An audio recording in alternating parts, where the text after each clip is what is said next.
Welcome into the Husker247 HoopsCast. I'm Mike Schaefer, joined by Brian Christopherson, as we are here to break down Nebraska's breakdown against Creighton on Sunday and discuss the upcoming game against Minnesota.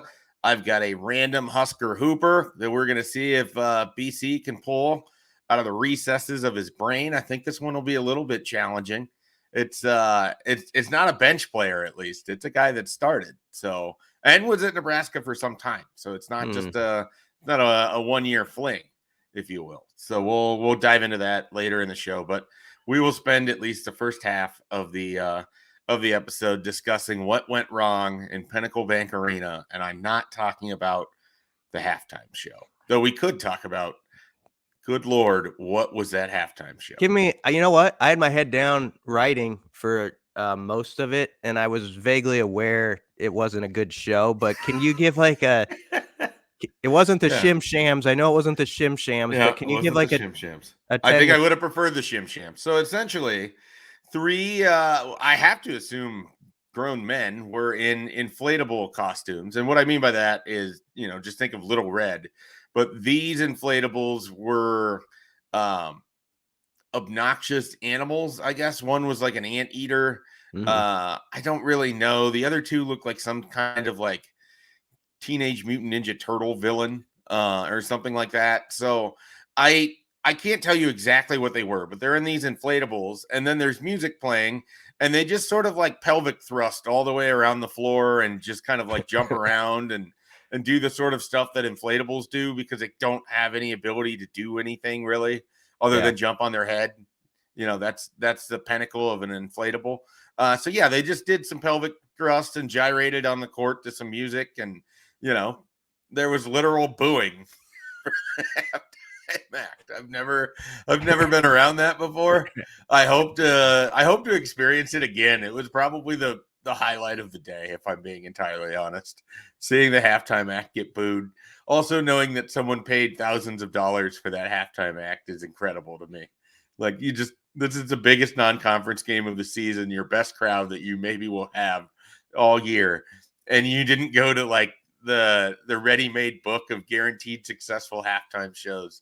No, we're going to pull these guys off of YouTube, and they're just going to gyrate around the court, just pelvic thrusting their way as Nebraska fans stare at a 20-some point deficit. Wow. It's really set the scene great for the second half. I assumed, I guess, that maybe just the refs had like poked their head out, and that's what it was about, the booing, like maybe they came out too early or something, but I guess it was the inflatable guys. Yeah, no, and don't get me wrong, the refs got booed a lot harder when they came out for the second half than the halftime act did, but there was still a good chorus of boos for a halftime act. Like, I don't want that to get lost in history here. I understand that Creighton won the game, and that's what people want to remember. But let's remember this not for that result, but for the halftime act that got booed. That's how I think this game needs to be remembered. I don't even know that we need to put a result on the Creighton, Nebraska part of it. Let's just move past that entirely. Someone at the last second should have come to their senses and been like, let's just put a dog out there. Like, even if he can't catch frisbees, just like send him out, and the dog like can look confused. People will still get a kick out of it. Like, they could have put one of our dogs out there, and people would have still been like, oh yeah, this is not bad. Here's a super easy partnership for the Humane Society and Nebraska halftime act. Just have like a dog walk show where you have these dogs that are available to be to be taken home, and you walk them across center court, and you have little, you can call them paparazzis, little people with cameras taking photos of them and everything. Like, this is an easy, free idea I'm just throwing out there. People would love it, and dogs would get adopted. Like, it seems like it's a great partnership. You're welcome, Humane Society, and you're welcome, the University of Nebraska. Did you just think of that off the cuff, or was that something that was just a total... That's brilliant. You mentioned the dogs, and I was like, well, why wouldn't they just do this? That might have been one of your more brilliant moments you've ever had.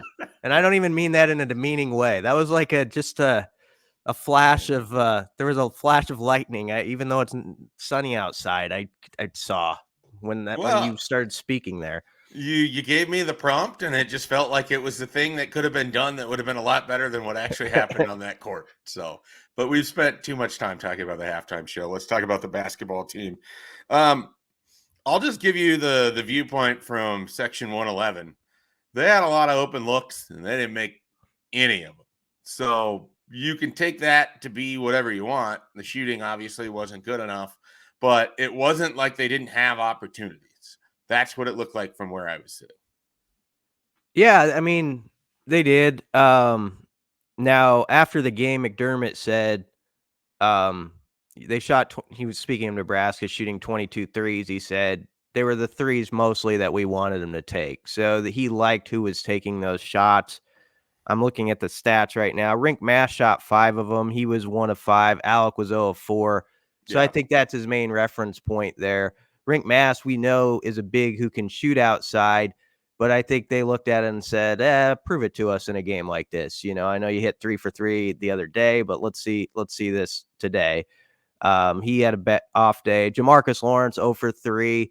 As he settled more into point guard duties, he hasn't been as probably consistent behind the arc. So I think that's where that quote comes from. Because if you add those numbers up, 1 for 12, and then Gary was 0 for 2, so that's 1 for 14 Well, between and those 4 guys I mentioned.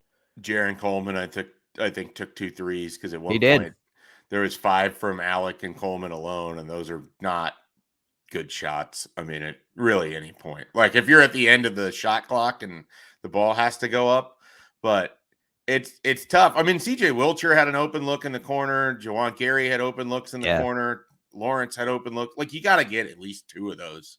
And Right. it's not, it's not like they had to match what Creighton was doing, but they needed early in that game to at least make a couple to open up the rest of the offense. I mean, part of the thing is if you're going to be a good passing team that takes advantage of spacing on the court, you got to give them a reason to space on the court. So it just fell apart pretty quickly. And then here's the other. I mean, look, Brian, this is going to shock you. Columbus education and all. You can't trade 2s for 3. That doesn't work in basketball. You're going to be on the losing end of that more often than not. So Nebraska getting some 2s could not combat Creighton's army of 3s. Yeah, there was like a frustrating. Okay, the last 9 minutes is what everybody points to because it was Nebraska was ahead, I think 23-22 with 9 minutes to go, and it was behind 52-37 at the half. And there was about a 4 to 5 minute stretch going to like the under 4 timeout of the first half, where what you're saying was just happening every time down the court. Nebraska actually had this run where they got to the bucket and got some easy 2s like 3 or 4 times in a row, it felt like. But what Creighton had an answer for 3 on the other end, and it was pretty demoralizing, I felt like, in the crowd, even though Nebraska was scoring, because it's one of those deals where, they're having decent offensive possessions for this run here. Yeah. Nebraska was, and yet you're looking at the score, and then it's suddenly up to like a 9-point Creighton lead. And honestly, I thought that was like the most stomach punching moment of them all in the game, whereas because it just felt like, okay, this is the narrative of this game. Creighton's going to have 30 more points from behind the arc basically than Nebraska. Good luck trying to make up that math over the course of 40 minutes. And obviously there's a lot of other things that went wrong, but that was a interesting part. And then even before the last 9 minutes, Shireman scored 11 in a row. Yeah. Like from the 14-minute mark to 9 or 10-minute mark. And you could tell, like, okay, he's got it going. And he's getting too good of looks for how he's feeling it. And honestly, I agreed with McDermott. I didn't really want to say a lot about it last year because it was a nice win for Nebraska. But he was absolutely right in his quote. He's like, we took the same shots we did a year ago, basically. They just made them this time. They got good looks last year at times too, and they didn't make them. And this year they hit 10 threes in the first half, which is how many they hit in the whole game in the contest in Omaha a year ago. So yeah, tough game. Creighton's really good too. I mean, I know we don't like to say that out loud sometimes in this area, but they're as good as they were last year to me, and I think they're actually better on the defensive end this year. Yeah, I mean they're definitely good. I mean they proved that, and you could tell it early in that game. I mean, to me a lot of it basically came down to Trey Alexander largely was a non-factor in this game, but Creighton got everyone else to step up. I mean, whether it was Baylor Shireman, who might just be the best player on Creighton, whether it was Kalkbrenner, who protected the rim well, stayed out of foul trouble, got rebounds, altered shots. I mean, he played a much better game. Nebraska could not attack him the way that they did last year. And he was someone who needed to play a good game for Creighton. I mean, he was, for as bad as their shooting was last year, he was not the player that, he was for most of the year for Creighton in that game. And so he had a much better game in this time around. And then the real killer to me, Brian, their role players stepped up and showed out. And, if Ashworth is going to go off and Isaac Trout is going to get his, and Nebraska can't get anything from their role guys or their better players, it's going to be a long night. And it really was. I mean, that deficit could have been even larger. It felt like Nebraska also just kind of tucked it in towards the end of that game and just really didn't have much left after kind of coming out of halftime, throwing a punch, getting punched again, and just kind of stayed down after that. Yeah, a good summary. It was probably going to be a Creighton win regardless because the lead had expanded. It was like a 19-point game with 14 minutes or so, and there was about 2 to 2.5 minutes where Creighton didn't score.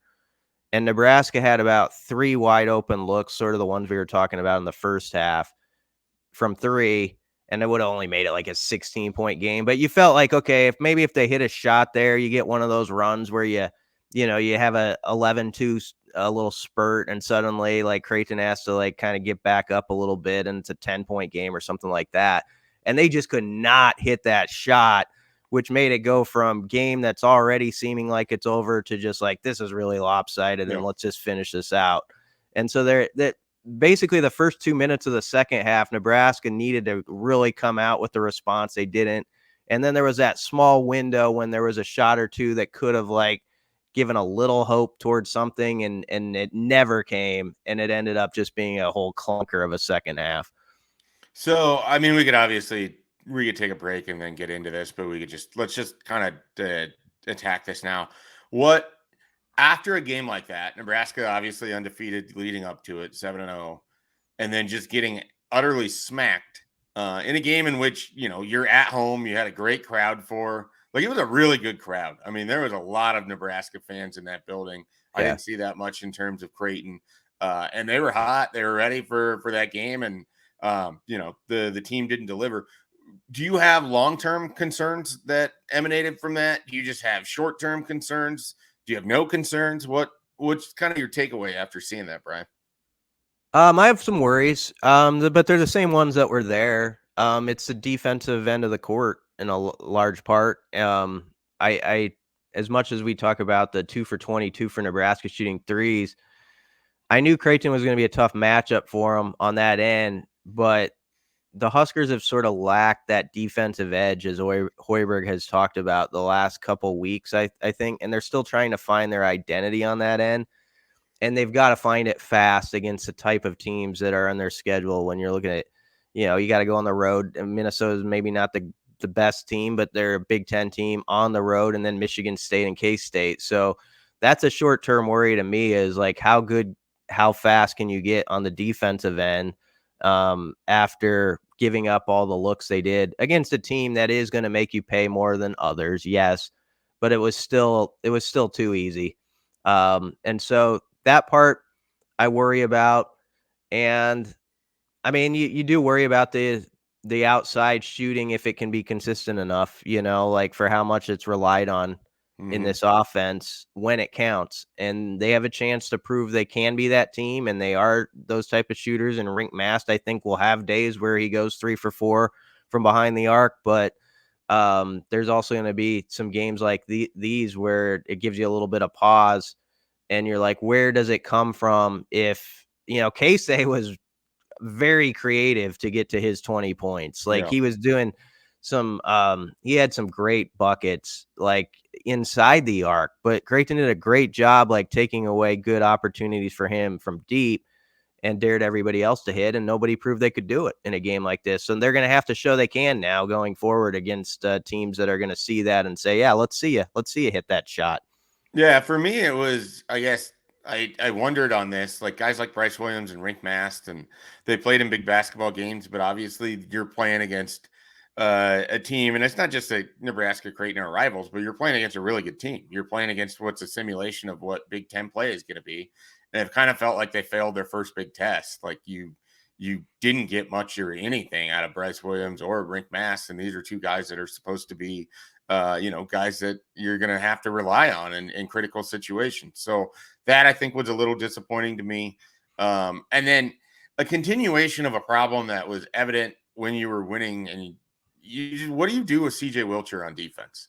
I mean, they found him, and Creighton would basically chase CJ Wilcher and figure out who he was covering and get that guy the ball. And more often than not, he was finishing with points on Sunday. And so if he's going to be a part of your defensive rotation, if he's going to play a bunch of minutes in Big Ten play, you're going to have to figure out how to hide him, or he's going to have to be a hell of a lot better on the offensive end to justify for what he's giving up defensively. I mean, it is I think it's a real problem. Like he kind of helped put Nebraska a little bit in the hole when you put him on Baylor Shireman. Like that's a massive mismatch. You can't let that happen. And it did repeatedly on Sunday. And so I was a little bit surprised that something as seemingly obvious as that was happening as much as it did. So and then the general one. Let's take a break, and then I'm going to throw this question to you, and you can go ahead and I'll repeat it at the start of the next one. But basically, Brian, I want you to think about it. Do you think this is the kind of loss that carries over into the rest of the week? Because it's a big week ahead for Nebraska, regardless of that Creighton outcome, with 2 Big Ten games, and you really can't afford to give both of them away. So let's take a quick timeout. We'll get BC's answer on the other side. All right, Brian, as I mentioned, big week for Nebraska. Coming off of that loss to Creighton, got slapped around a little bit. Now you got to go on the road to Minnesota. Do you think this is a team that has the mental toughness that they can put that game away from Sunday, turn around, show up fresh, and play on Wednesday in the barn? I think they're definitely capable of it. We don't honestly, the answer is that we can't know for sure because we're still kind of adjusting to this group of guys. You're annoyed that you have to give that answer. I can tell. No, I'm not, because it's the biggest question. It's just, I mean, the Minnesota game to me, when I saw the schedule come out, this is one of those, like, we do this with football all the time where we'll circle Turning point games, baby. Like Illinois on that Friday night, that game. And it was until it wasn't. Yeah, and then it turned out the Michigan State game was the one all along. Yeah. But if you made me do it with basketball before the season, I would have circled this Wednesday night in Minneapolis. I'm going up there for it because I think it's look at that. I think it's like it's the game where, like, Schaefer, if they could go show they can respond to what happened Sunday on 2 days, 2 days of like having to lick your wounds. Actually, hopefully it was just like an hour of licking your wounds and then an understanding like we got to go. Yeah. But if they can show they are that type of team and go, I don't care if they win by 1 point and it's 55-54, what the score is, but if they can get a win up there like they did last year, when Jawan Gary had a nice game, they won in overtime. It would be such a boost, I think, for everything. And it would kind of reset it all and be like, okay, they're 1-0 in the league. Creighton's really good. They could be Elite 8, whatever this year. And you just kind of move on from it.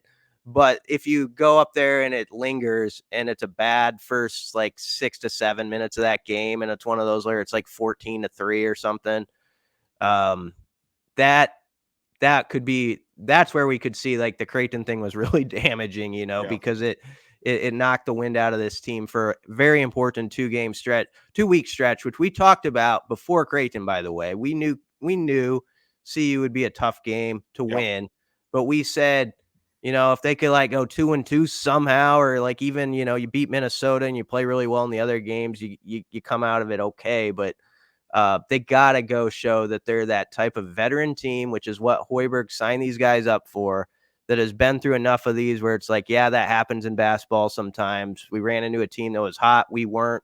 We're still a good team. You believe that in yourself, even if others don't, and it shows this Wednesday. They need it to. Yeah. So obviously Tominaga is really kind of the only one that was on. for portions of Sunday. Who do you think is the next biggest that needs to step up? Is it Rink Mast for you? Yeah, but also Bryce. I mean, Bryce, I think, is that guy who 3-level scorer, and he, early in the season we kind of had that pod where we're like, I don't know, is he going to score as much? And then he busted out, Yeah. and I And think then he kind of went away again. yeah. So this is where you want to see that come out again. Like this week, you start to see him be that guy. I think he's a huge deal. Um, there's parts that I liked. Small parts, even in Sunday's game. Like I was noticing, like Jamarcus Lawrence is struggling a bit shooting it. One thing he has gotten really good at, man, he gets the ball up the court fast. Yeah, it's And fast, isn't it? yeah, like I am surprised. Like for someone who we thought this is a work in process, maybe there's training wheels at the beginning of it where you're playing point guard and getting used to it at this level. He plays with a pace that sometimes the other guys around him can't even keep up with. Yeah. And there was a point in Sunday's game where I watched him get down the court fast, and I thought this could be really fun if he keeps going with this. And we could see him really grow into that role. And that was a small thing that I took that was positive.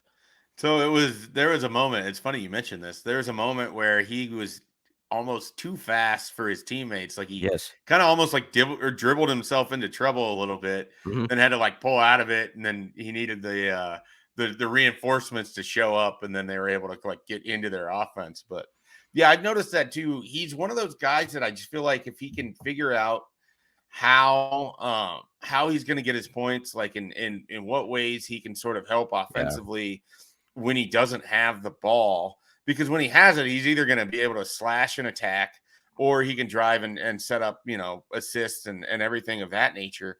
But it's can you get him in the corner and set up those corner 3-pointers? They're able to do it, against other teams earlier this year. They couldn't get those against Creighton.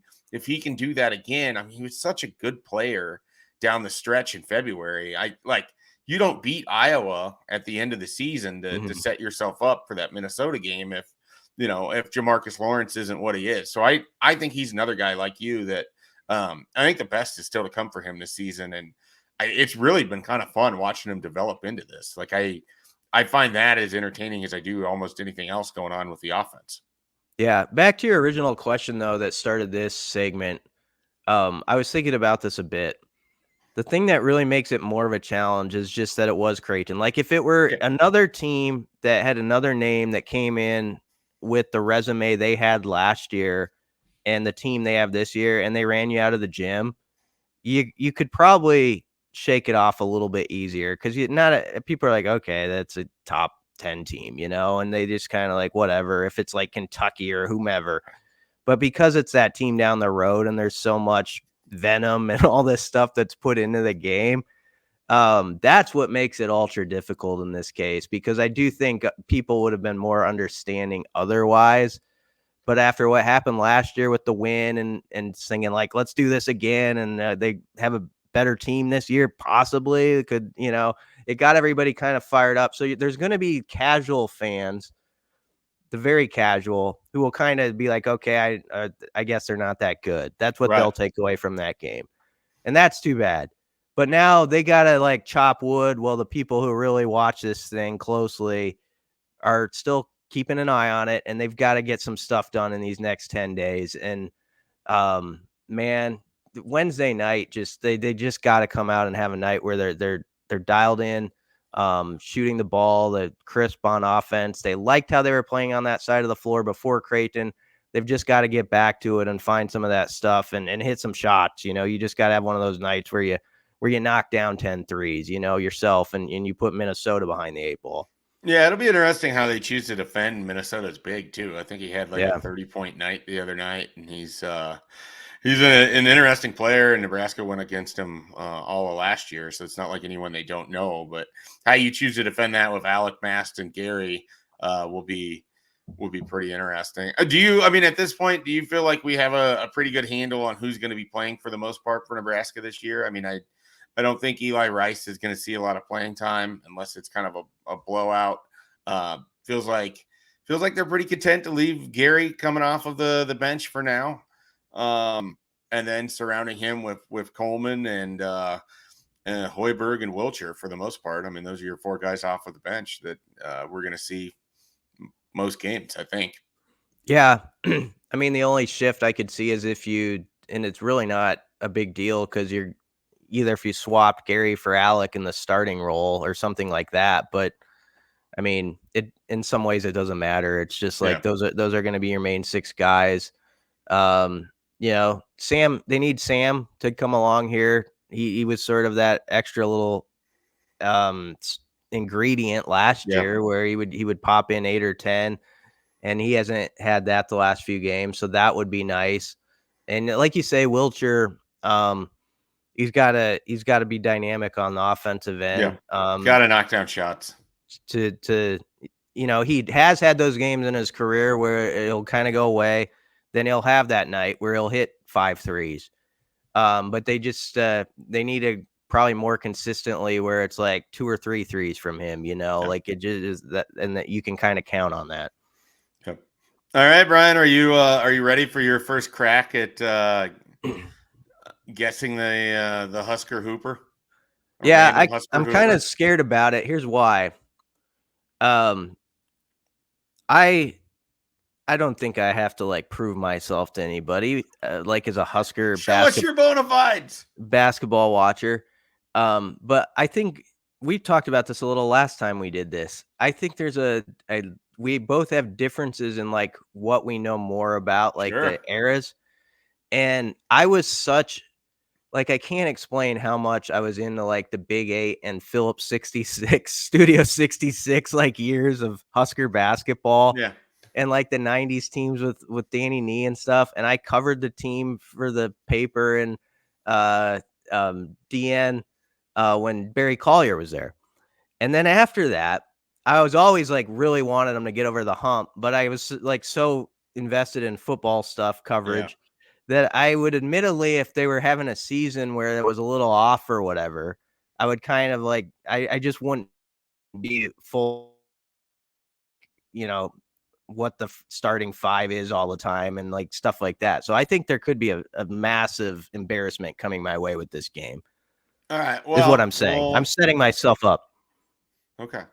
We'll see how this goes though. I mean, I'm not going to lie. It feels like we're going to get dropped right into the thick of the area that you don't want. So go. I want it though. All right. I'm going to start very. Is it Steve Harley? It's not Steve Harley. All right. So ahead. That's 1 strike for you already. No, that doesn't count. That doesn't count. That doesn't count. All right. We won't count that one.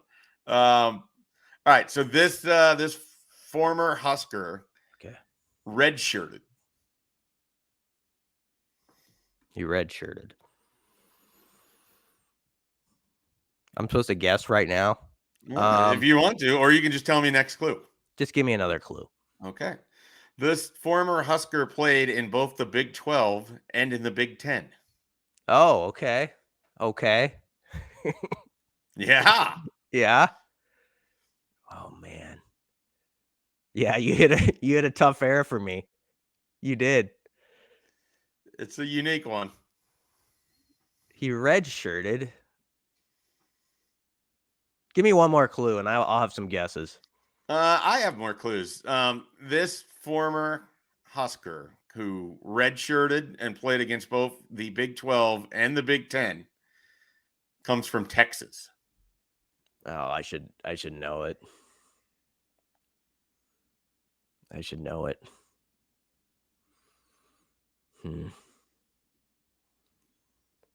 A big hole in my game, Schaefer, is that with football guys, I'm so like good at like. Would it help if I tell you that he's from Missouri City, Texas? Yeah, I see. I know who I know the I know it. This random Husker Hooper is a 6'6" guard. I actually know who it is, but I can't think of the name. Like I know, I even when you said Texas, I should have said it because it would have given me some cred. I should have said Missouri City because I actually was thinking that. I was going to lead with that as my first clue, but I was like, I'm going to save that one for later. I'm not I going to don't know do why, this. but I feel like this one is known because of the Missouri City Yeah, thing. it should be. And frankly, I do know it. No, I mean I know it, but it's like the name is completely off my out of my brain right Do you now. need me to keep like giving clues, or do you just want to make guesses now? What's it start with? Well, it starts. Do you want the first or the last name? Give me the first. First name starts with a T.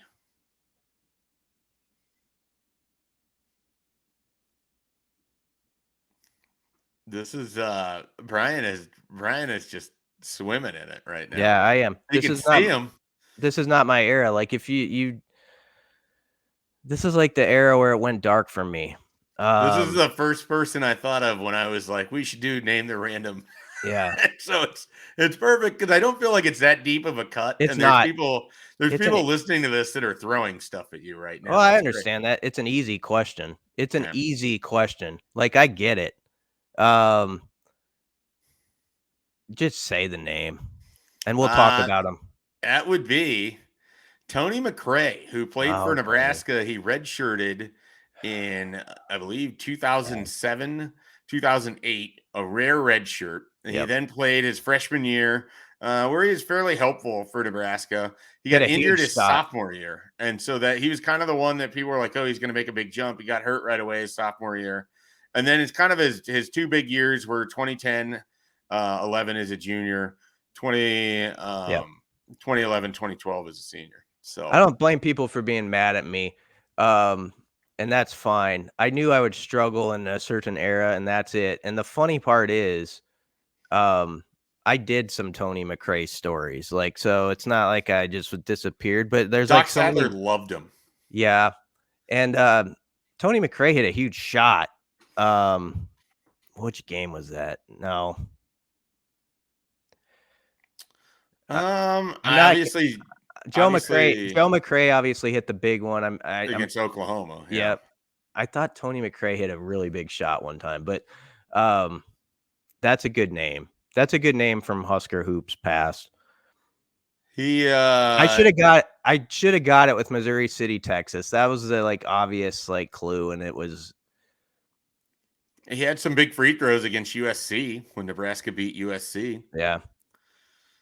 So, No, there was a lot of excitement about him. yeah. Yeah, Tony McRae.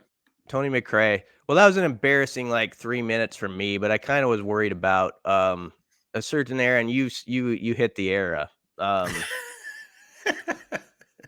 right. Well, I'll work around that era going forward a little bit. I'll No, mix in some other ones. I'll I'll mix it up. I'll end up like throwing us into like Kelly Lively territory and some guys Tony Farmer.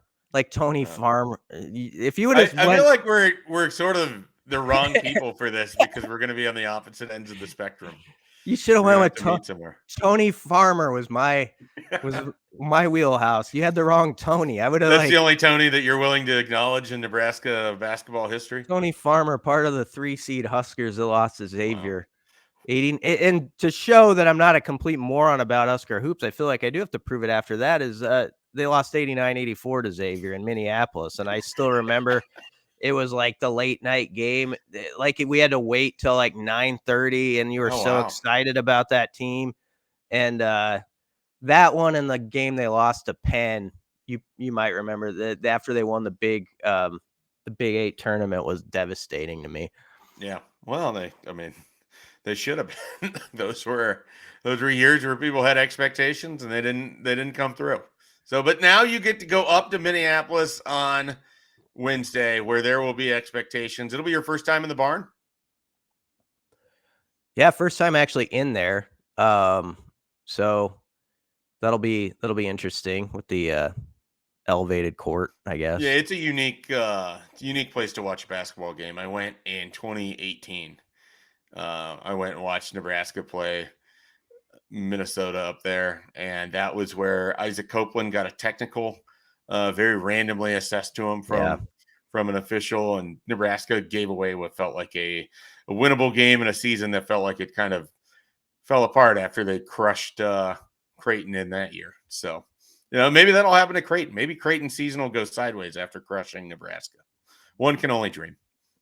Well, I don't think that's going to happen, but I maybe don't either. I think they're good. I think they'll be just fine. Maybe these Husker boys put it together tomorrow night and Wednesday night, and I think that would have the gym jumping again on Sunday. It gives them another chance actually to have a pretty cool environment if you can win and kind of get some enthusiasm going. So this is a big game. No question about it. All right, everybody, you can check all the coverage for Husker basketball at Husker247. If you enjoy football and recruiting, transfer portal talk, you can find all of that at Husker247 as well. For Brian Christopherson, I'm Mike Schaefer. We'll catch you next time.